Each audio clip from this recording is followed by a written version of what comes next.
ये 1939 में हुआ था।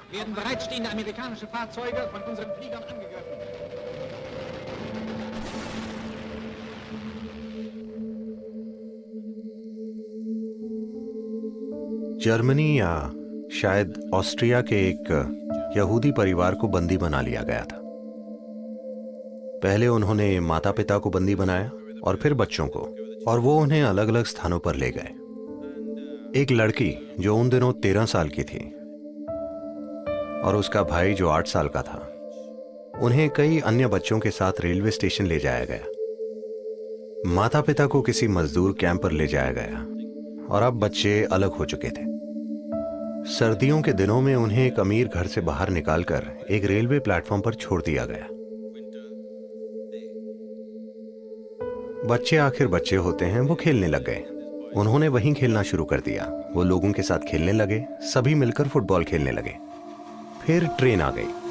ट्रेन आने के बाद सैनिकों ने सभी को भेड़ बकरियों की तरह ट्रेन में भर दिया। जब वो ट्रेन पर चढ़ गए और ट्रेन चलने लगी, तब लड़का बोला कि वो अपने जूते प्लेटफॉर्म पर ही भूल गया है। अब लड़की को बहुत गुस्सा आया। वो 13 साल की थी। उसे सबसे अभी अभी अलग किया गया है। वो हक्की बक्की है कि एक अमीर घर से यहाँ लाया गया है। अब वो सड़क पर हैं, वो नहीं जानते कि कहाँ जा रहे हैं, आगे क्या होगा वो कुछ भी नहीं जानते। अब वो इतिहास बन चुका है। हम जानते हैं कि उसके बाद क्या चीजें हुई थी, पर उस समय उन छोटे बच्चों को कुछ भी नहीं पता था कि क्या होने वाला है। और ये लड़का अपने जूते भूल कर आ गया है, वो भी सर्दियों के मौसम में। तो उस लड़की ने अपने भाई के कान को जोर से मरोड़ कर कहा, अरे बेवकूफ, पहले ही मेरे ऊपर बहुत मुसीबत है और अब तुम जूते छोड़कर आ गए। फिर अगले स्टेशन पर उन्होंने लड़के और लड़कियों को अलग अलग कर दिया। लड़के को एक जगह ले गए, लड़की को किसी दूसरी जगह ले गए।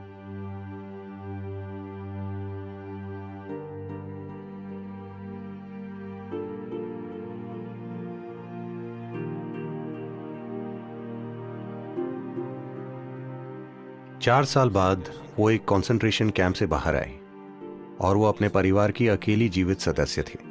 उसके भाई समेत परिवार के 17 लोग बस गायब हो गए।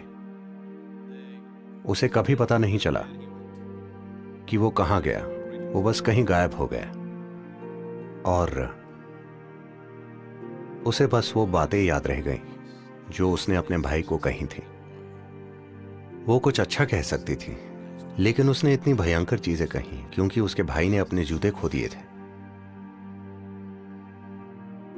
फिर जब वो 4.5 साल बाद कंसंट्रेशन कैंप से बाहर आई तो उसने एक दृढ़ निश्चय किया, इससे फर्क नहीं पड़ता कि मैं किससे बात कर रही हूं, मैं लोगों से इस तरह से बात करूंगी कि अगर वो मेरी उनसे आखिरी बातचीत है तो मुझे आगे चलकर उसका दुख नहीं होना चाहिए।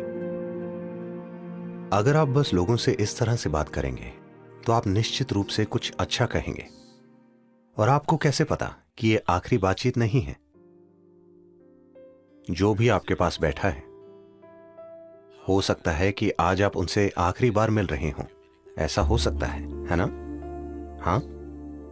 और ये एक वादा जो उसने खुद से किया, इसने उसका पूरा जीवन ही बदल दिया और वो बहुत ही सुंदर इंसान बन गई, क्योंकि उसने तय कर लिया कि वो जिससे भी बात करेगी वो इस तरह बात करेगी कि अगर ये आखिरी बातचीत हो तो उसे दुख ना हो।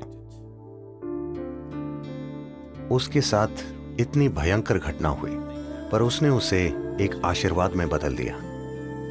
अगर आपके पास जागरूक बुद्धि हो तो आपके जीवन में जो कुछ भी होता है उसे आप अपने लिए एक महान संभावना में बदल सकते हैं, या जो भी होता है आप उससे दुख पैदा कर सकते हैं, है कि नहीं? चाहे जो भी परिस्थिति हो, उससे कोई फर्क नहीं पड़ता। जो भी परिस्थिति हो, आप उसे एक महान संभावना में बदल सकते हैं। बस अगर आप उसे खुलेपन के साथ देखने के लिए तैयार हो जाएं, तो हर चीज बदली जा सकती है। जब हमारे जीवन में दुख देने वाली चीजें होती हैं, तो हम या तो समझदार बन सकते हैं या फिर पीड़ित हो सकते हैं। ये हमें ही चुनना है।